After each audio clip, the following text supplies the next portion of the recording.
千丝镜，凭什么只有你配选？姐姐，你来了。姐姐，这副凤尾真好看。顾大哥说推了跨国会议也要来接你试衣。非遗技艺讲究心境，庭深工作忙，让他别跑了。姐姐命好，我只是旁支孤女，这千丝镜的门槛都摸不到。若雨，我们虽非亲生，但自幼一起长大。你若想学，我从平套针教你。双面隐形针急不得。我哪里配让姐姐浪费时间？姐姐趁热喝汤，我去后院看染料。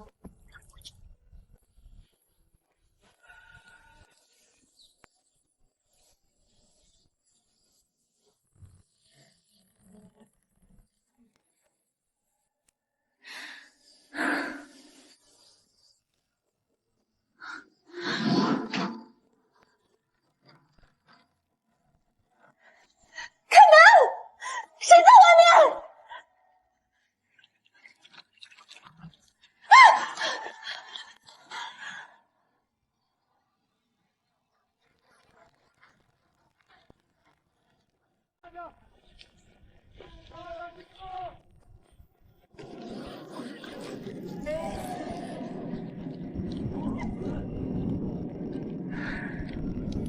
庭深，都怪我。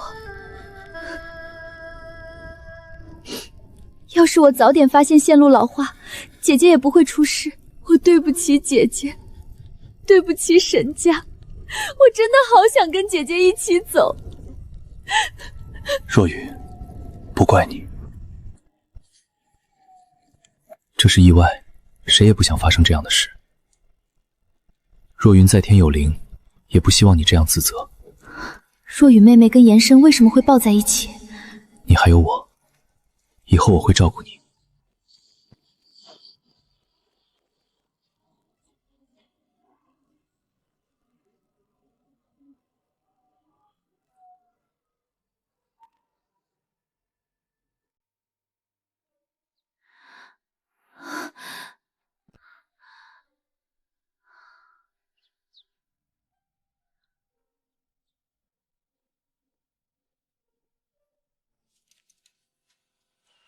你终于醒了。你的左脸和脖颈有烧伤，皮肤组织受损，后续需要多次植皮手术，就算恢复也会留下痕迹。手臂和腿部也有不同程度的擦伤和烧伤，需要长期休养。医生，他从醒来到现在一句话都没说，情绪一直很低落，要不要开点镇静的药物？先不用，让他静养吧。昨日，苏河镇云秀阁发生特大火灾，沈家非遗传承人沈若云不幸遇难。今日，顾庭深总裁携未婚妻沈若雨出席追悼会。沈若雨含泪表示，将全面接管沈家绣品，传承千丝镜非遗技艺，完成姐姐的遗愿。我不会就这么算了的，宝宝，妈妈会带你活下去，属于我们的沈家的记忆，我的一切，妈妈会亲手拿回来，让你们为自己的行为付出代价。姑娘，你也别太难过了，烧伤了好好治，日子还得过。你看新闻里那个沈小姐，真是可怜，年纪轻轻就没了，还是个那么厉害的绣娘。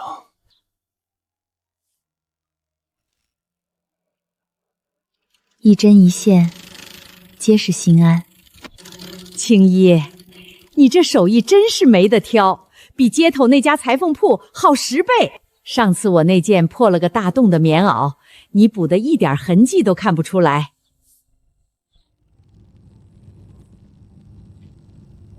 谢谢大妈夸奖，都是些粗活。你一个人带孩子不容易啊，多攒点钱供小念读书，将来让孩子出人头地，离开这城中村。我知道的，小念很懂事，从不乱花钱，学习也很努力。妈妈，红色线用完啦。我们的线棚都空了。没有线缝衣服啦。乖，去后屋拿新的红色线轴，小心别碰倒剪刀。好。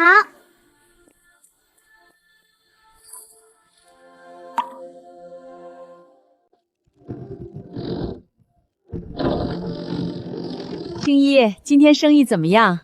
我这件衬衫扣子掉了，你帮我缝一下呗。李婶儿，进来坐，我马上给您缝，不收费。青衣丫头，我这锄头柄磨破了，你帮我缠点布呗。这附近也就你手巧，缠得结实又好看。没问题，张大爷，您稍等。你这孩子总是不收钱，我们街坊邻居都知道你不容易，以后有什么难处就说，别自己扛着。是啊，青衣丫头，我们这些老街坊都是你的亲人。谢谢李婶，谢谢张大爷，有你们在，我和小念已经很知足了。张爷爷，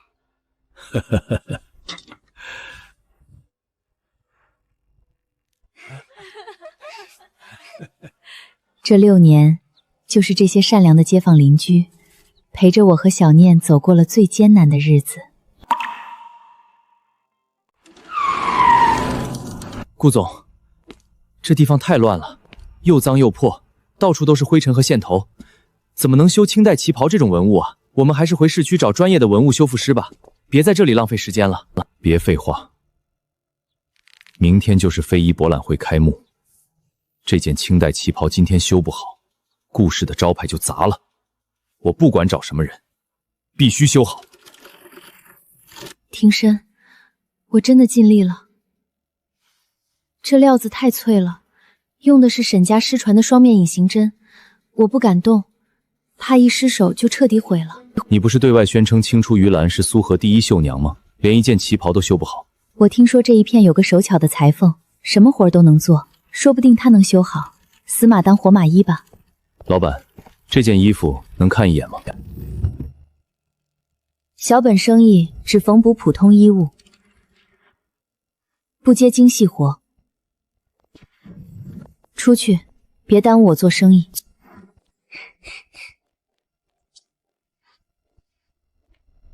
妈妈，这件衣服好漂亮啊，但是线的走向不对呀，这里的结打错了，一扯就断。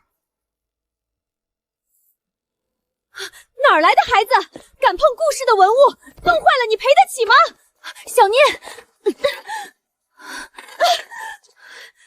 把你的手拿开！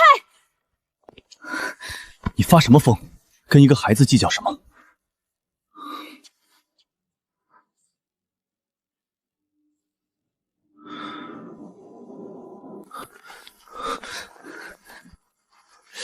这女的也太凶了吧，跟一个小孩子发什么脾气？看穿着就是有钱人，欺负人家孤儿寡母，真没素质。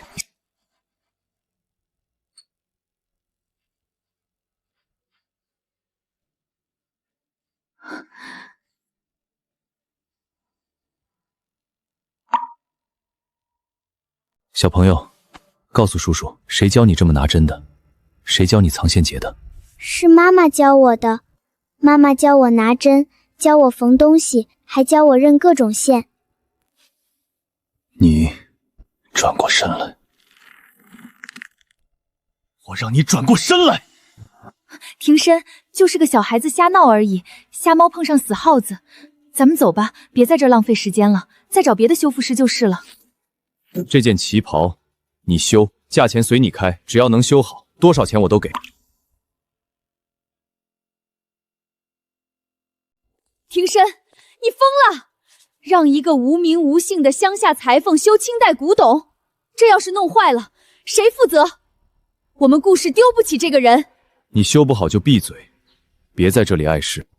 修可以，我不收钱。那你想要什么？我要明天非遗博览会的特邀通行证，一张 VIP 通行证。青衣丫头要去非遗博览会，那可是大人物才能去的地方啊。这有钱人真是奇怪，放着所谓的大师不用，非要找青衣修衣服。我看青衣丫头的手艺比那个沈大师好多了。那个沈大师刚才连个结都不会结。你做梦！一个破裁缝也想要博览会的 VIP 通行证，你也不看看自己什么身份。庭深，你不能答应他，他肯定是想混进去捣乱，绝对不能给他通行证。为什么想要通行证？为了生存，我修旗袍，你给我通行证，等价交换，互不相欠。成交。我不同意，我绝对不同意。王主任，赶紧派人来查封这家店。这个女人偷学我的商业机密，盗用沈家的刺绣技艺，还想混进博览会捣乱，快把她的店封了！沈小姐，顾总，出什么事了？这么急着叫我过来？王主任，快查封她的店！这个女人偷学我的千丝镜针法，还想混进博览会破坏我的发布会，必须立刻查封！沈小姐，查封店铺必须要有确凿的证据，不能凭你一句话。青衣老板的证照齐全，合法经营，我们没有权利随便查封。我的话就是证据。他一个乡下裁缝，怎么会懂双面隐形针？肯定是偷学我的。王主任，既然沈小姐说我偷学她的技艺，那我们当场验证，是非曲直，一看便知。沈大师，孔雀羽线修凤尾，需要几股合一，入针角度偏左多少度？这是千丝镜的基础针法。沈大师作为沈家正统传承人，应该不会不知道吧？我凭什么告诉你我的技艺机密？这是沈家的不传之秘，你不配知道。因为你根本不知道，你连最基础的孔雀羽线配比和入针角度答不上来，还敢说我偷学你的技艺？王主任，这分明是仗势欺人，欺压我们民间手艺人。沈小姐，这确实是千丝镜的基础问题。你要是真的会，就回答一下，也好证明自己的清白。沈小姐，没有确凿证据，我们无权查封合法店铺。你这样无理取闹，有损大师形象，也影响博览会的声誉。这位青衣老板看着盾用还真多。是啊，沈大师怎么连基础问题都答不上来？不会真的是冒牌货吧？够了，明早8点来取，修坏了，我让你在苏河镇待不下去；修好了，博览会的大门为你敞开。放心，明天早上旗袍会完好无损的交给你。你给我等着，我不会让你好过的。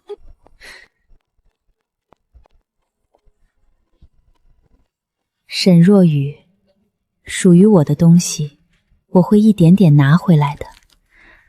我等这一天，等了6年了。我让你修，我把线毁了，我看你拿什么修？我让你永远都修不好！沈大师，文物贵重，你承担不起损坏的后果。你敢拦我？我不会放过你的！我一定要让你付出代价！我只是提醒沈大师，要是毁了顾氏的大事，你承担不起后果。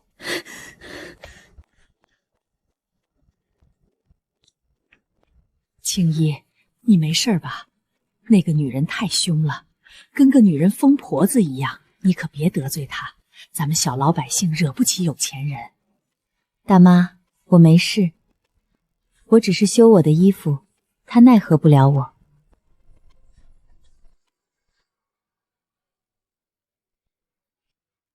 妈妈，今天那个很凶的阿姨，左手腕有很长的疤，和妈妈画在图纸上的形状一样。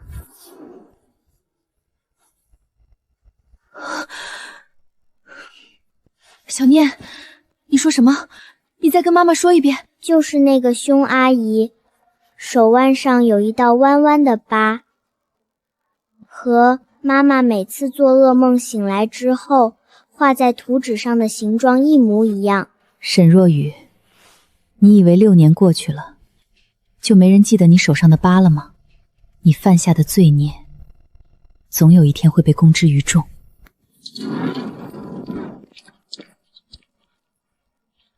顾先生，私闯民宅是违法的，你要是再这样，我就报警了。我调了沈若雨这6年所有的录像，千丝镜、双面隐形针的收线节是顺时针，缝制人必须是右撇子，可沈若雨是左撇子，她根本不可能绣出正宗的双面隐形针。6年前葬身火海的尸体根本不是你，对不对？沈若云，是你对不对？顾总，别脏了我的地方，我不是你要找的人。你还在装？你的收线节，你的运针力度，你的指尖力度，除了沈若风，整个苏镇不可能有第2个人会。这是沈家独有的千丝镜针法，你骗不了我。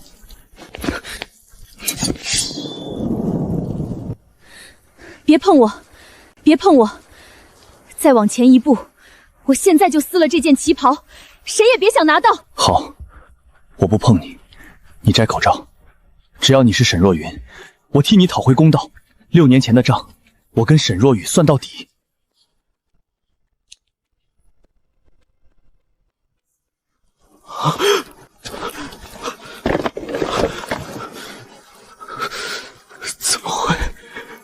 怎么会伤成这样？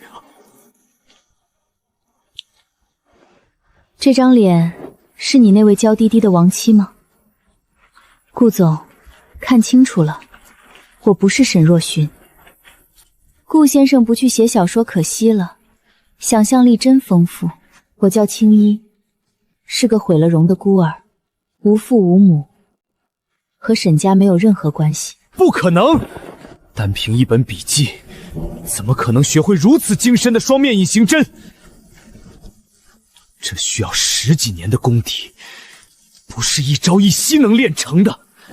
因为我天生吃这碗饭，6年来，我每天除了缝补就是练习针法，从未间断。至于沈若雨绣不好，她一个左撇子，根本不懂刺绣的基本张力，就算给她100年，也绣不出正宗的千丝镜。不过是个沽名钓誉的骗子。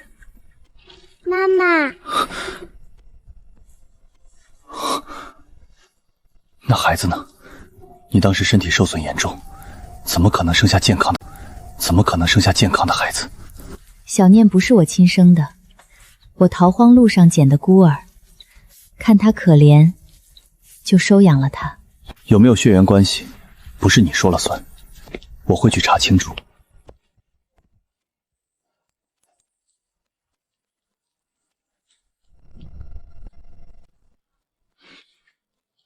你的手艺配得上通行证。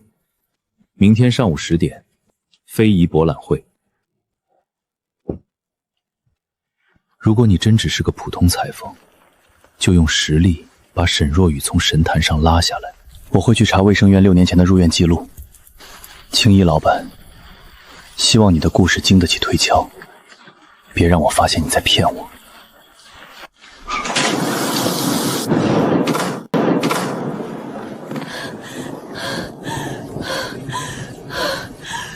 顾庭深，你把我沈家的一切，我的绣艺，我的身份，全都给了沈若雨。现在发现真相，又想利用我讨回公道。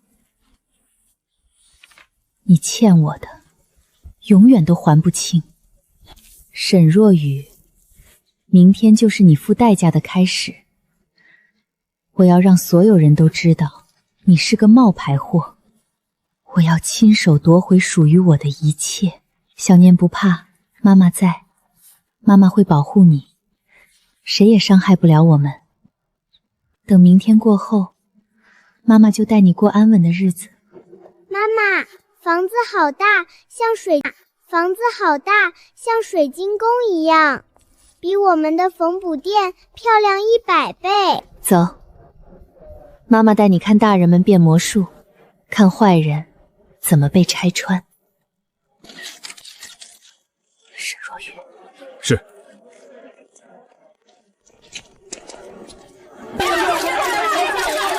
穿得这么寒酸，也敢来非遗博览会？带个小孩来，是想博同情吗？赶紧出去，别耽误我们采访沈大师。女士，这是 VIP 通道，只有受邀嘉宾才能进入，闲杂人等请退后，否则我们就强行驱离了。一个见不得光的骗子，也妄想登堂入室，在我的地盘上，我要你滚，你就得滚，别在这里丢人现眼，别在这里丢人现眼。各位记者朋友，这位女士可能是附近的困难群众，我们故事一直热心公益。博览会结束后，我会拿钱资助她，但现在为了博览会的严肃性，请保安把他们请出去，不要影响现场秩序。沈若雨，你别太过分！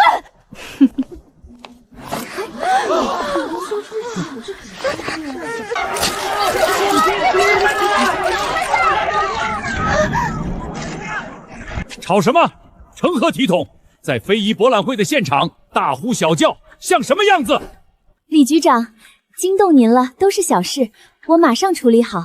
这位女士，没事吧？请柬给我看一眼。沈大师，这张请柬采用非遗水印技术，火漆印是故事备案的专属印记，是正规的 VIP 受邀请柬。你连自家的防伪技术都认不出，就当众指责合法受邀嘉宾是闲杂人等，这就是故事对待民间手迹人的态度。李局长，我只是为会场安全考虑，怕有人混进来捣乱。非遗传承看的是手上功夫，不是身上的牌子。文化局办博览会是为了广纳天下英才，传承技艺，凭真本事拿入场券的，在这会场里地位绝对平等，谁都不能歧视民间手艺人。李局长说的对，手艺不分高低，人不分贵贱。谢谢李局长。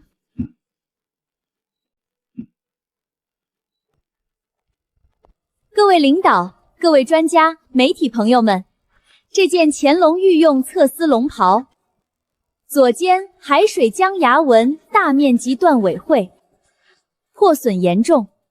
我带领团队采用失传100年的评测与构测交替法，历经3年时间，呕心沥血，终于完美复原，让这件国宝重焕生机。针脚绵密，色彩自然，还原度极高。沈大师不愧是沈家正宗传人，技艺超群。有大问题，受力完全错误，根本不是正宗的牵丝进针法。最多3个月，这里就会彻底崩裂。那位女士，你有问题。各位专家、李局长、媒体朋友们，沈大师的色彩还原确实做得不错，肉眼看毫无破绽，但这件龙袍的修复不仅没有成功，反而是毁坏文物的灾难。最多3个月，左肩修复处就会出现不可纳逆的崩裂，彻底毁掉这件宝物。你一个连针法门派都没有的乡巴佬，有什么资格大放厥词？庭审，赶紧赶他出去，别让他在这里胡说八道。让他说，我倒要听听，他有什么高见。刘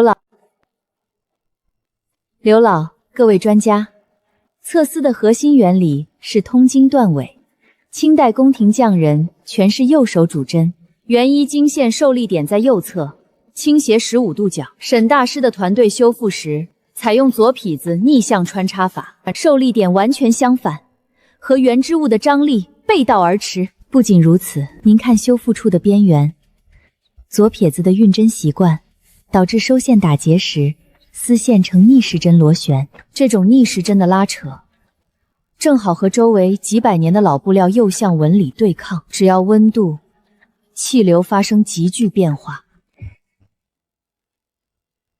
丝线就会像崩断的琴弦，彻底崩裂，毁掉整件文物。这位女士说的全对，左向张力必须存在，对于脆化的古董丝制品来说，这是致命的隐患。惭愧啊，我们竟然都没看出来。不，这不可能！我是严格按照图纸修复的，绝对没错！是你在污蔑我！图纸是死的，手是活的。左撇子强行模仿右手的针法图纸，你根本不懂刺绣的灵魂，你只是一个窃取他人成果的冒牌货。闭嘴！你给我闭嘴！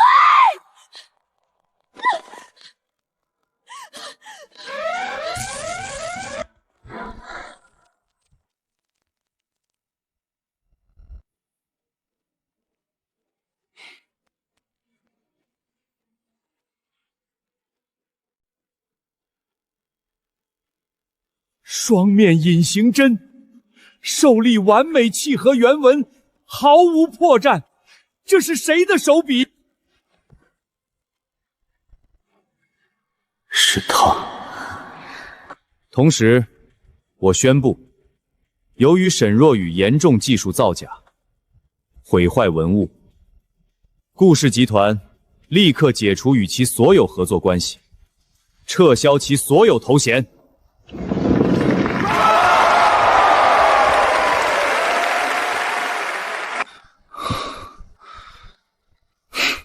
青衣老板，戏演得真好，瞒了我6年，你可真能忍。顾总，我们的交易已经结束了，请你让开，我要带孩子回家。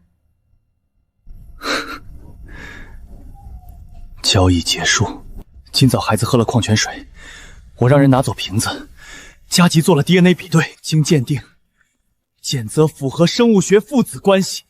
侵权概率 99.99%， 小念是我的女儿。青衣，孤儿，你告诉我，如果沈若云6年前就死了，你怎么生下我女儿的？你到底还要骗我到什么时候？顾庭深，你忘了，我刚生小念的时候，偷偷躲在医院走廊，听见你对沈若雨说：“若云已死，若云已死，沈家一切归你，我这辈子护着你。”你现在跟我谈真相，你配吗？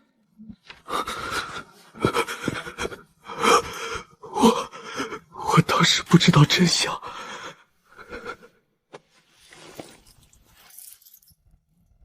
6年前，沈若云被反锁在火海之中，是我把她从排污口硬拖出来的。我们在山里的破庙避雨，她早产了，生下孩子后大出血，撑不住了。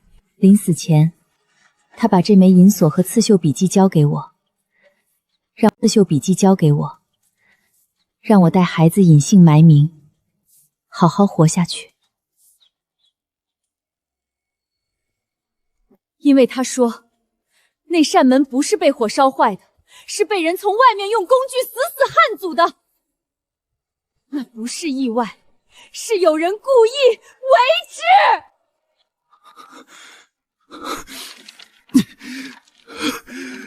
不可能！消防档案写的明明是线路短路，怎么会是故意的？你去查市消防大队的绝密勘查副踪，锁芯里有高温焊接留下的融化痕迹。再查你们顾氏后勤部经理刘伟当年的公款采购记录，一切真相都在里面。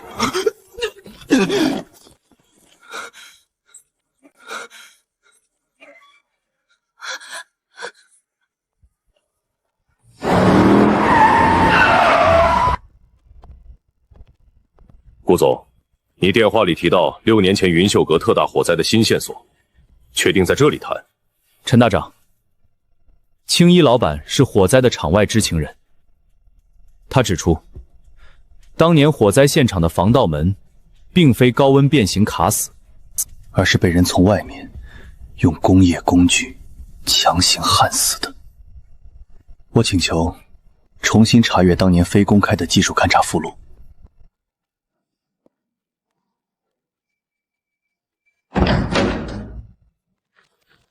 6年前那场火，我当时是中队长，印象太深了。当时社会舆论压力大，火场破坏严重。我们现场勘验时确实发现了疑点，但因为监控被毁，缺乏直接指向人为纵火的物证，最终只能定性为老旧线路短路。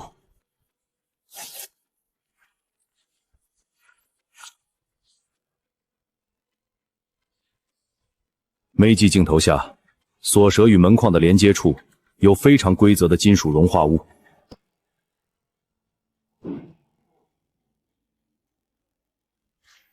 这不是火场普通高温融化的自然流淌，是工业焊接留下的物理特征。只有这种局部极度高温，才能在短时间内把锁芯内部的复杂机械结构彻底焊成死疙瘩。凶手，焊成死疙瘩。凶手，沈若雨这个凶手！既然你们今天提到了人为破坏，我作为执法人员，必然会追查到底。顾总，你们提到的焊接工具采购记录在哪里？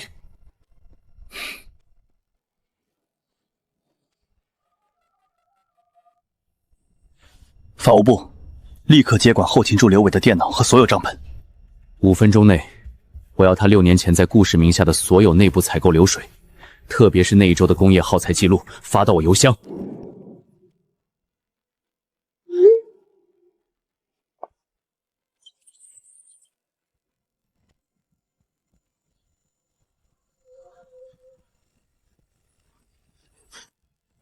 陈大长，感谢您保留了真相。接下来涉及刑事立案和商业犯罪，顾氏律师团会全力配合警方调查，绝不姑息。真相或许会被掩盖一时，但绝不会被大火永远淹没。我们立刻联系市局刑侦支队，对刘伟依法传唤。陈队，当年的勘验日记我还留着，上面详细记录了所星的疑点，可以作为证据。青衣，不，若云，你还要装到什么时候？刘伟是沈若雨的人，采购记录是顾氏的内部机密。如果你真只是捡了笔记的裁缝，你不可能知道这么深层的细节。你看沈若雨的眼神，根本不是陌生人的冷漠，是不共戴天的恨。沈若云，那个死在庙里的故事是你编出来让我愧疚的，对不对？你觉得看着我这6年生活在自责里，很解气是不是？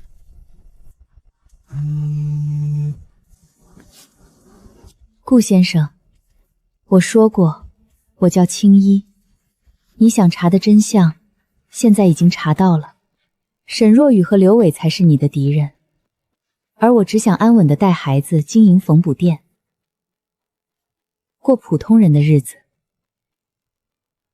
请你别再来打扰我的生活。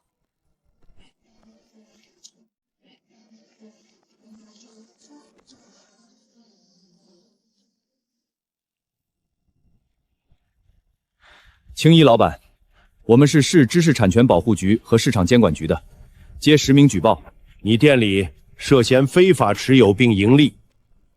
顾氏文化集团已注册专利的苏荷双面隐形针寿衣，还涉嫌伪造博览会受邀资格，现在依法对你的店铺进行查封。沈若雨的反扑来了，来得真快。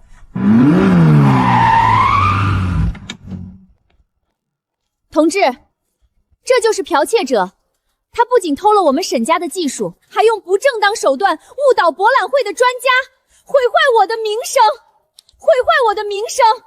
我是沈家正统传承人，他严重扰乱市场秩序，必须立刻查封！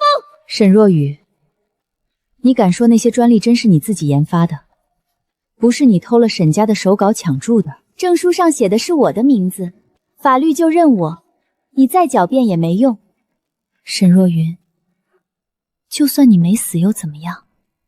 这6年，我把所有针法手稿都注册成了我个人的专利，在我面前，你才是外人，你跟我斗，我要让你们母女俩连个落脚的地方都没有。等等，既然要谈知识产权，就当着政府同志的面好好谈。同志，我申请专利归属权异议审查，这是我反复的初步材料。这些废纸有什么用？现在谁不知道你临着能力？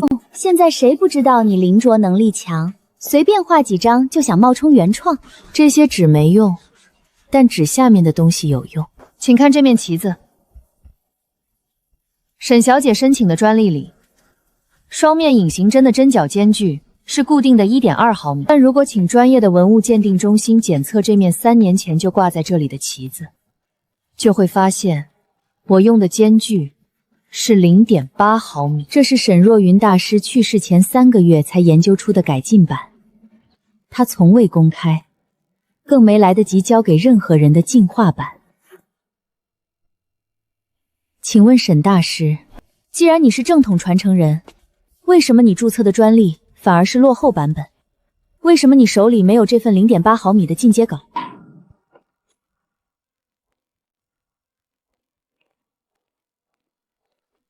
政府一直鼓励真正的非遗传承创新，绝不支持投机取巧、恶意抢注。关于顾氏集团申请的查封令，我们已收到青衣女士的异议申请。现在由于涉及严重的专利权属争议，我们不仅不能封这家店，还要依法对沈若雨小姐名下所有相关专利进行效力种田处理，直到真相大白。好，算你狠，但我手里还有顾氏集团30%的非遗板块股份，海瑞资本的赵海老总已经答应和我联手注资。就算专利暂时被冻结，我也能用资本力量，在3天内把这条街买下来，合法拆迁。青衣，你只是个裁缝，你斗不过钱的。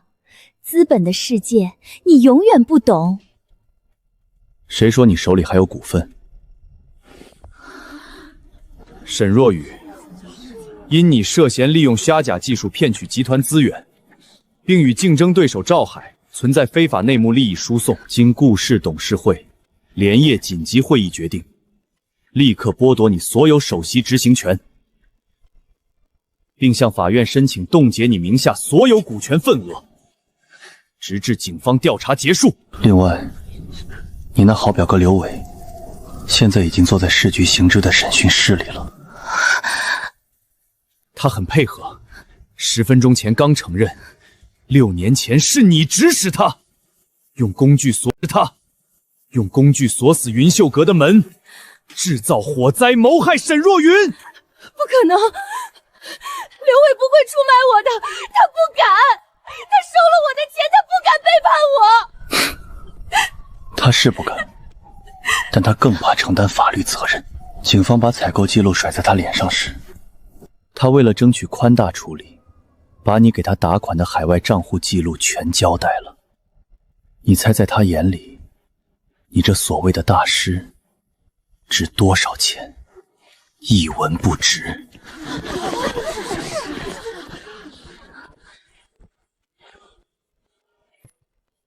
沈若雨小姐，关于6年前故意纵火案及多项商业诈骗案，请跟我们回局里走一趟，配合调查。沈若雨，我不走！我是沈家大小姐，我是顾氏首席，你们谁敢碰我？赵海会救我的，他有最好的律师团队，他不会让我有事儿的。这一切都是你咎由自取。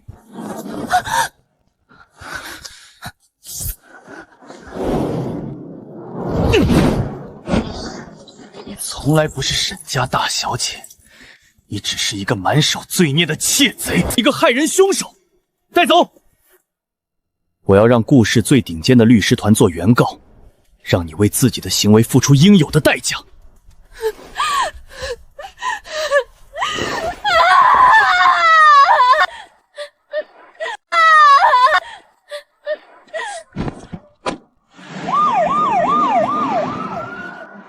我就知道你是有大本事的好人，恶有恶报，那个坏女人终于得到惩罚了。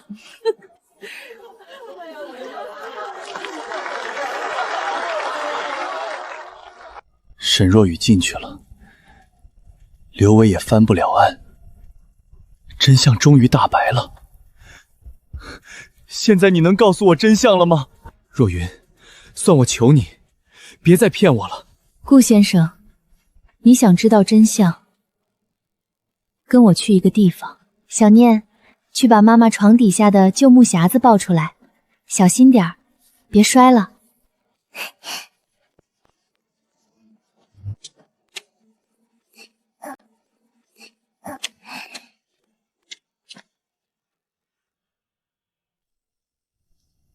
这是谁的坟？6年前，那个满怀希望，以为丈夫会回来保护她，以为生下孩子就能拥有圆满人生的沈若云，就在那场大火燃起的一瞬间，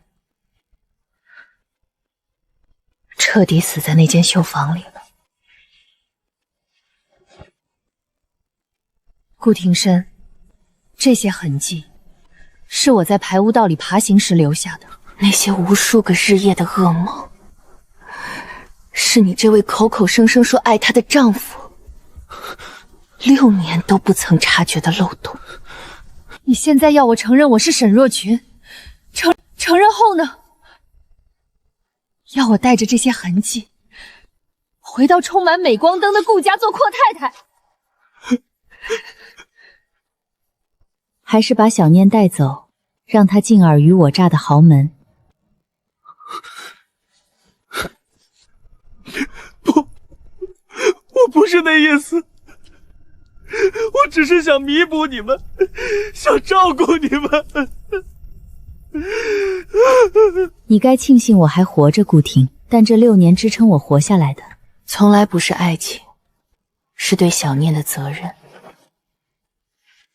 是查清真相的执着。现在沈若雨伏法，公道讨回了一半，从今往后，世上只有青衣，再无沈若云，再无沈若云。等等！你不想回沈家，不想回顾家，我都随你。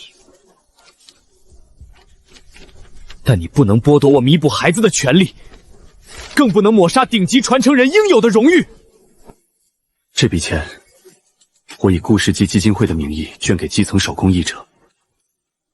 青衣成立青衣助学计划，帮助更多喜欢刺绣的孩子。我不逼你任务，我会等。我会在菜市场旁建全国最大的苏绣博物馆，馆长只能是你。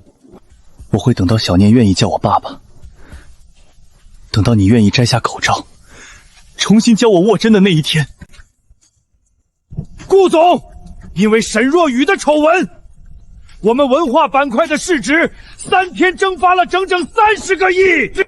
海瑞资本的赵海已经公开向把我们发出收购邀约，他要以极低的价格全盘接收所有非遗工坊和生产线。如果不答应，银行明天就会信用降级抽贷，顾氏的资金链会彻底断裂。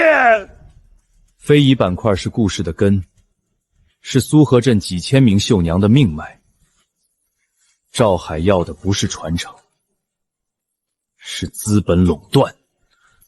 他拿到工坊的第一件事，就是用机器代工取代手工，把苏绣变成毫无灵魂的工业垃圾。只要我还在这个位置一天，顾氏的文化招牌就绝不贱卖。可是顾总，现在我们手里连一项能镇场子的核心专利都没有，沈若雨注册的专利全被冻结了，我们拿什么跟赵海拼？拿什么稳住市场和投资人？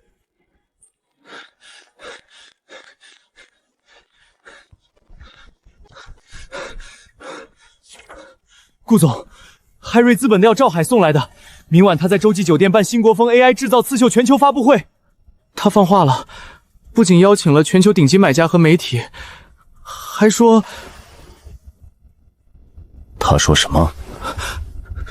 他说，如果故事明晚拿不出超越他 AI 刺绣的作品，他就要在发布会上当众宣布对故事非遗板块进行强制破产清算程序。告诉他，我会准时出场。我倒要看看他的 AI 机器能不能打败真正的手工苏绣。顾总，集团账户的流动资金已经不足支撑1周了，我们……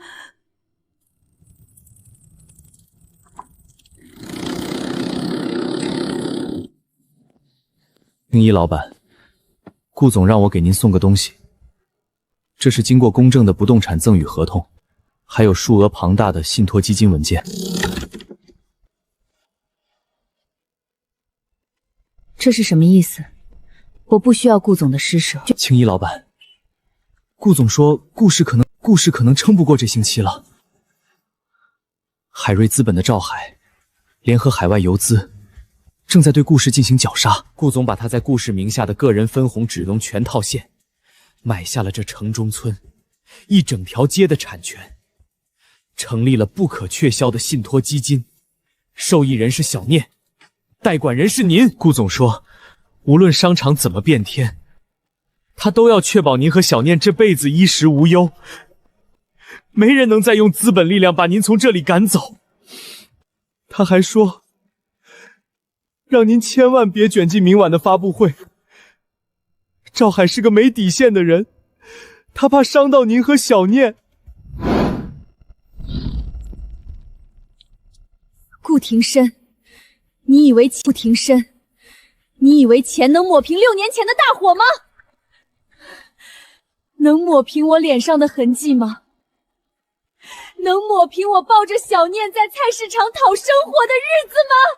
青衣老板，顾总说他不求您原谅，只求您和小念平安。他就算破产，也不会让你们再受一点苦。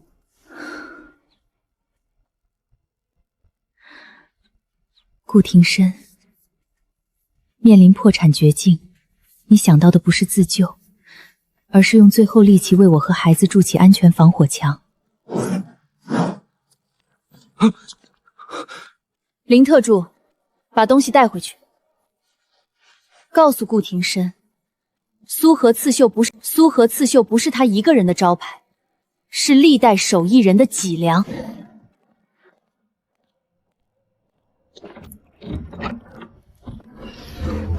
这6年我隐姓埋名，不是怕资本。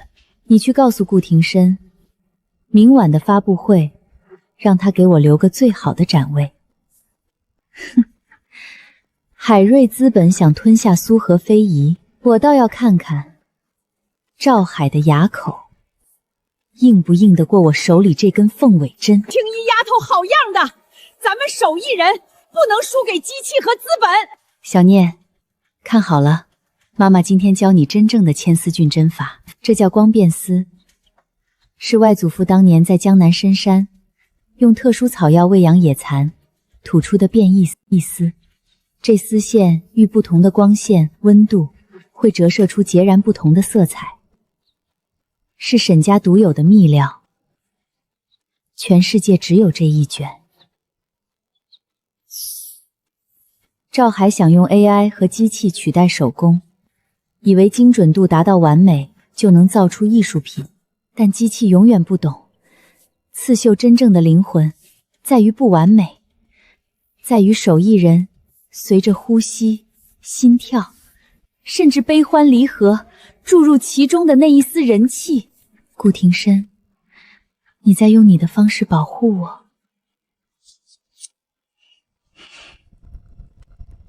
各位，传统手工刺绣效率低下，残次品率低下，残次品率高，已经彻底落后于时代。海瑞资本斥资10亿，破解了苏和双面隐形针的全部数据。现在只要10分钟 ，AI 机器就能精准复刻过去手艺人需要3个月才能完成的绣品。今天就是苏和非遗走向工业化的里程碑。至于某些抱守老规矩不放的守旧企业，顾氏集团必将被历史淘汰。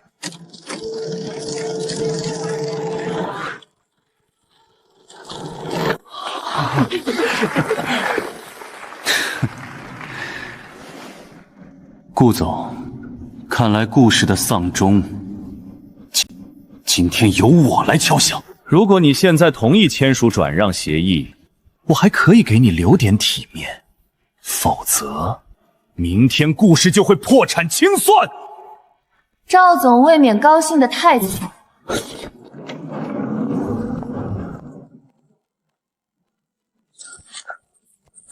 你来了，我还以为你不会来。顾氏的招牌你砸不掉，苏荷的非遗你守不住，我来替你扛。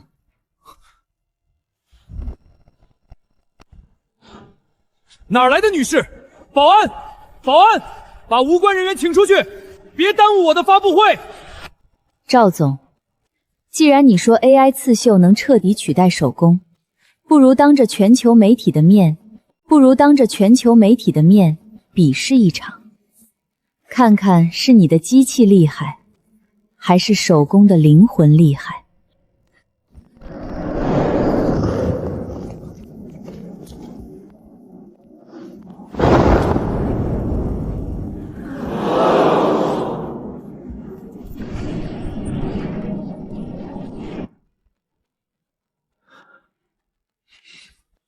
这种毫无精准度可言的东西也配叫刺绣？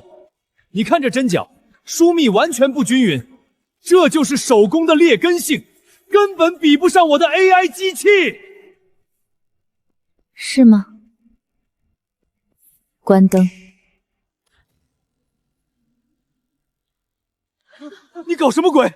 赶紧开灯！请大家看大屏幕的红外夜视投影。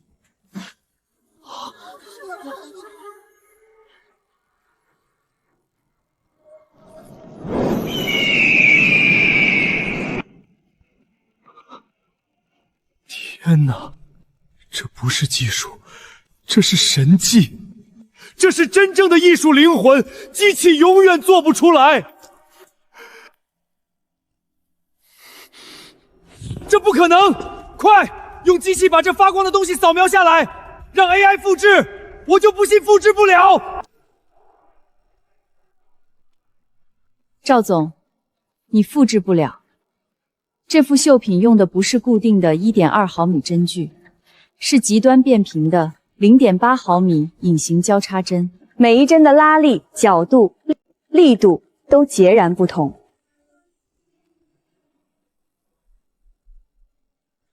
完全贴合人体脉搏的律动。你的 AI 算法基于绝对理性的几何逻辑，追求毫厘不差的精准。可手工苏绣的灵魂，是手艺人的心跳、呼吸、爱恨、执念，是机器永远无法模拟的人气。你强行模仿1寸，钢针就会因无法适配生物级应力，瞬间弹出。启动！立刻启动！立刻扫描，输入算法！我就不信一台机器比不过一个手艺人！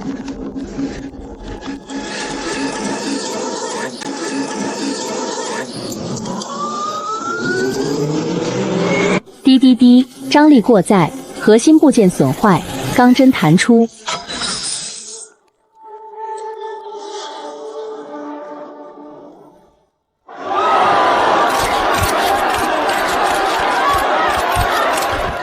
赵总 ，AI 机器无法复制手工绣品，你所谓的工业化取代是否是骗局？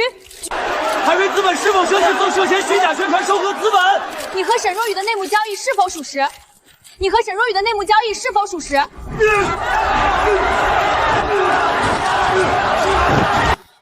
各位媒体朋友，各位收藏家，各位手艺人，今晚的事实已经证明，非遗的核心永远是怀揣敬畏之心的手艺人，不是冰冷的机器与资本。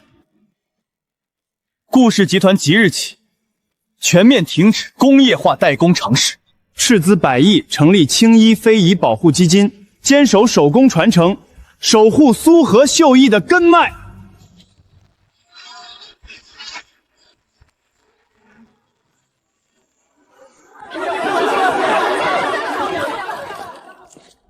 赵海，你涉嫌与沈若雨勾结，进行内幕交易，恶意操纵股市，跨国商业洗钱，证据确凿，现在依法对你实施逮捕。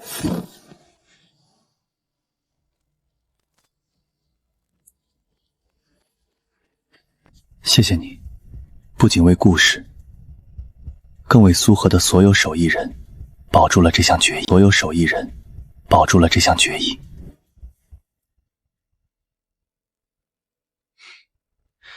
赵海名下的产业已经被依法清算，顾氏的股票盘后交易全面涨停，危机彻底解除了。若云，这6年，我欠你们母子太多。我不奢求你立刻原谅我，但请你至少给我一个弥补的机会，让我站在你们身后，守护你们，好吗？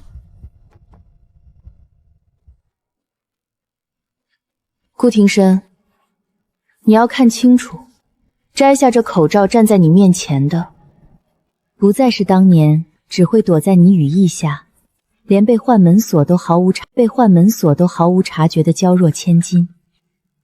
我是一个经历烈火焚身，在菜市场摸爬滚打6年，脸上留有痕迹，手段果决的女人。这样的青衣，你顾庭深还敢要吗？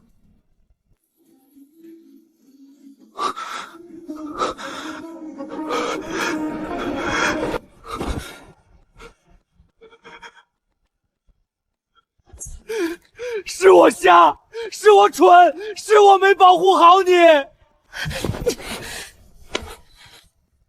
顾庭深，别再做傻事了。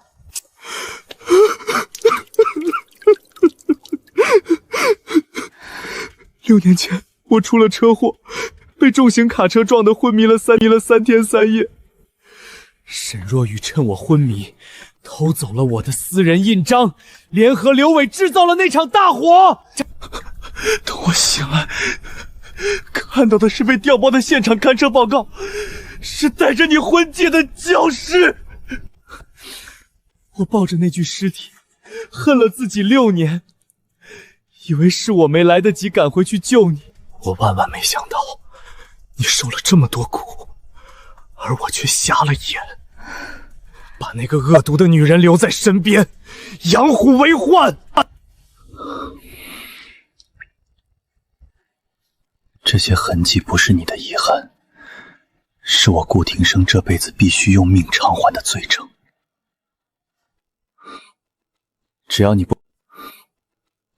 不赶我走，我愿意用一生去呵护你，用余生来弥补我的过错。各位领导，各位来宾，各位手艺人，今天我们齐聚于此，共同见证苏河非遗刺绣博物馆的正式落成。接下来，让我们用最热烈的掌声，有请苏河非遗博物馆第1任馆长，也是光变隐形针唯一传承人青衣女士为博物馆揭牌。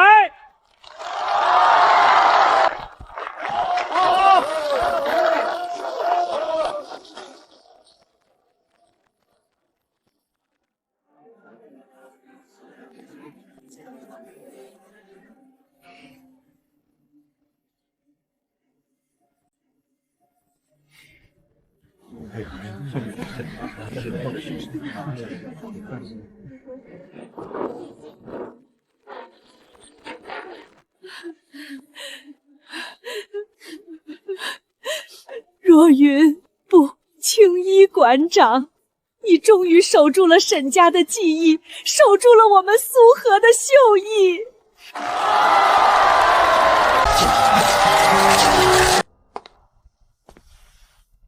在想什么，我的馆长？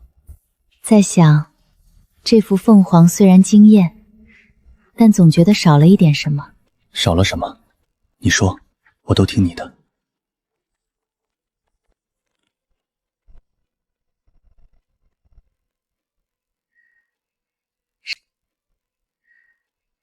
少了另一只与它齐飞的晃。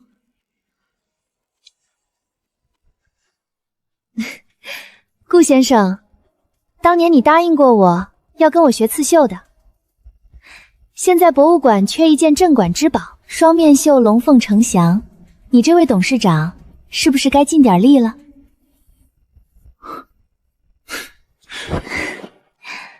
遵命，我的青衣馆长。